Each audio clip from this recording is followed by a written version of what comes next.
देखिए आज की फर्स्ट हेडिंग क्या रही है, DNA deoxy ribo nucleic acid. ठीक, सबसे पहले इसकी जान लेते हैं क्या डिफिनेशन।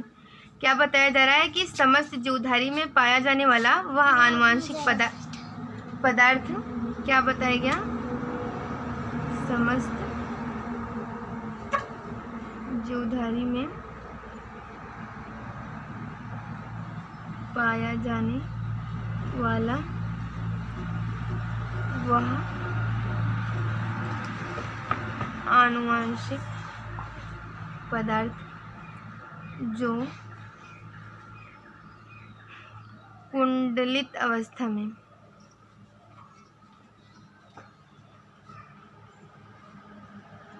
मिलकर गुणसूत्र का निर्माण करता है या गुणसूत्र में दंडवत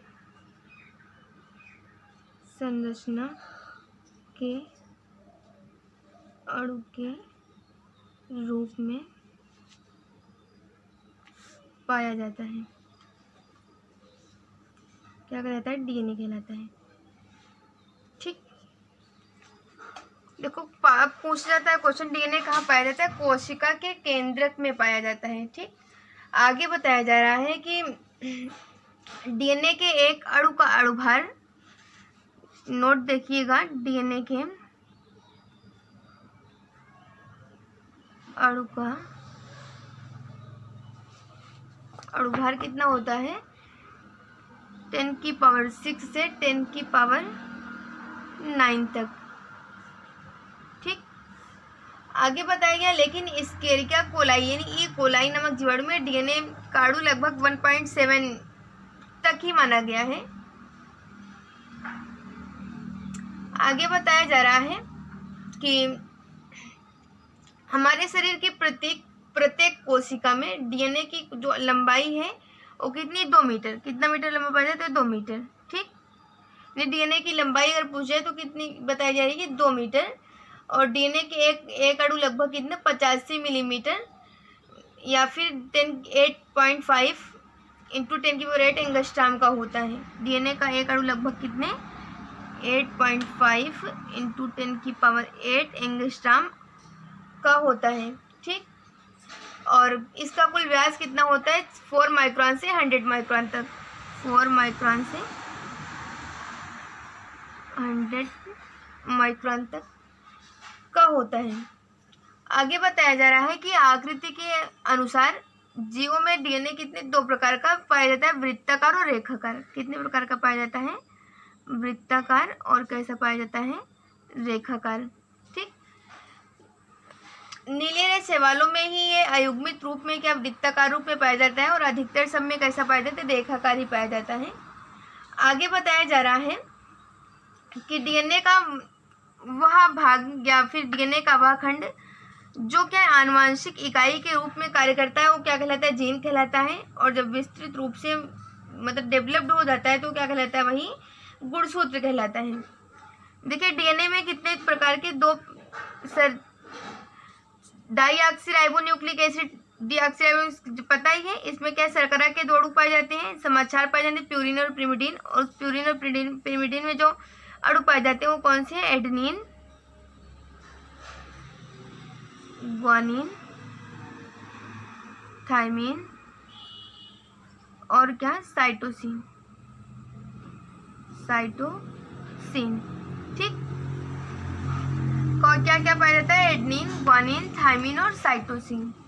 इतनी बात समझ में आ रही है। आगे क्या बताया जा रहा है, डीएनए क्या करता है, अधिकतर कुंडलित संरचना में पाया जाता है, जिसकी संरचना को सबसे पहले क्या वाटसन और क्रिक ने क्या है प्रदर्शित किया, जिसको क्या है द्विकुंडलित, डीएनए का द्विकुंडलित मॉडल या फिर वाटसन और क्रिक का क्या मॉडल कहा गया। आइए डीएनए को पढ़ने के लिए हम पढ़ लेते हैं क्या, सारगेफ का नियम। हेडिंग क्या रही हमारी, सारगेफ का नियम। देखो सारगेफ ने अपना नियम कब दिया? 1950 में। ठीक, नाम इनका क्या था? इरविन सारगेफ।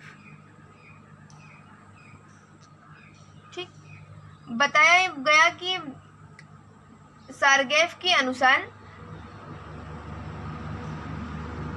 नंबर 1, इन्होंने को कई बिंदु में नाम को दिया। बताया जा रहा है कि सारगेफ के अनुसार डीएनए के एक अणु में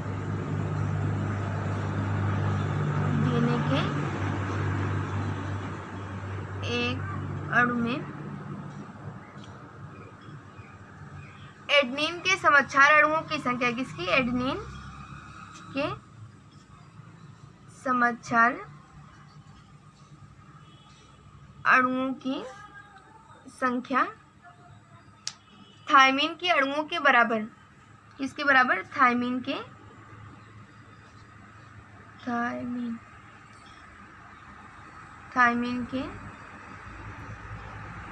अणु के बराबर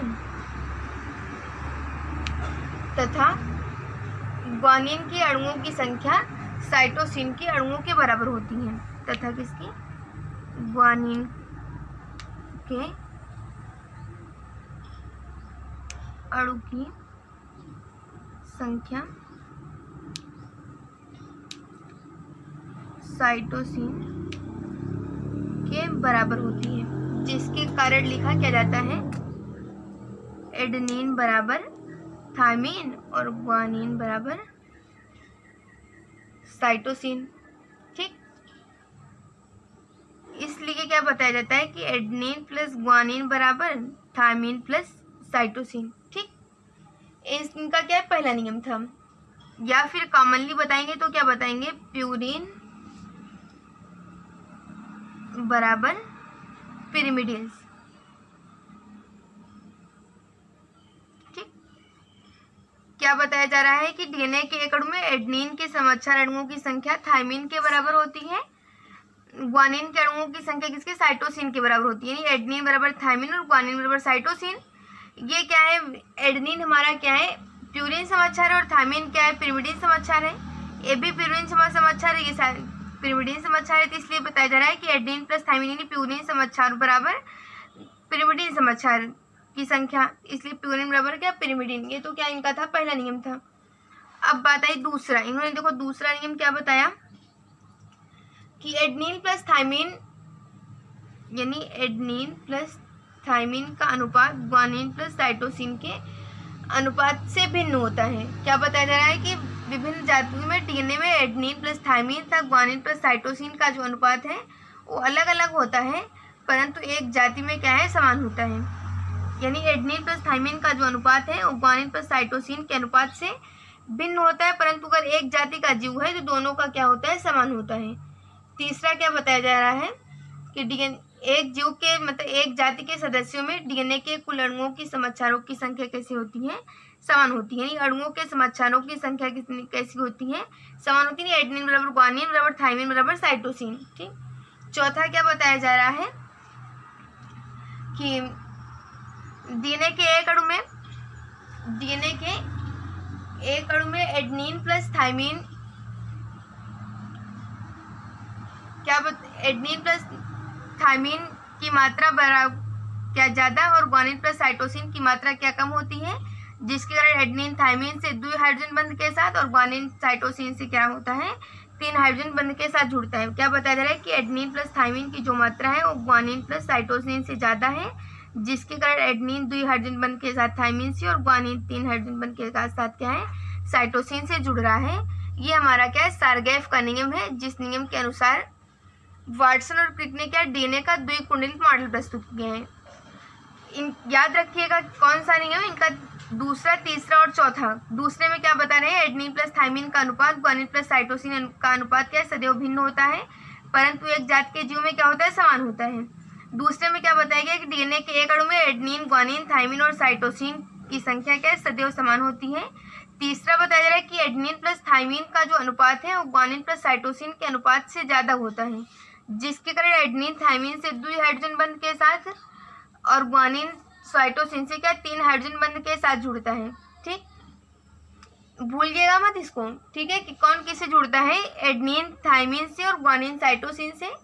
एडेनिन कैसे 2 हाइड्रोजन बंध के साथ थायमिन से, और ग्वानिन 3 हाइड्रोजन बंध के साथ किससे, साइटोसिन से जुड़ता है। ठीक, आज के लिए बस इतना ही है। कल खासतौर से सारगेफ का नियम कंप्लीटली याद कर लीजिएगा, ठीक है, ताकि आपको क्या है वाटसन और क्रिक का द्विकोणित मॉडल पूरी तरीके से समझ में आ जाए।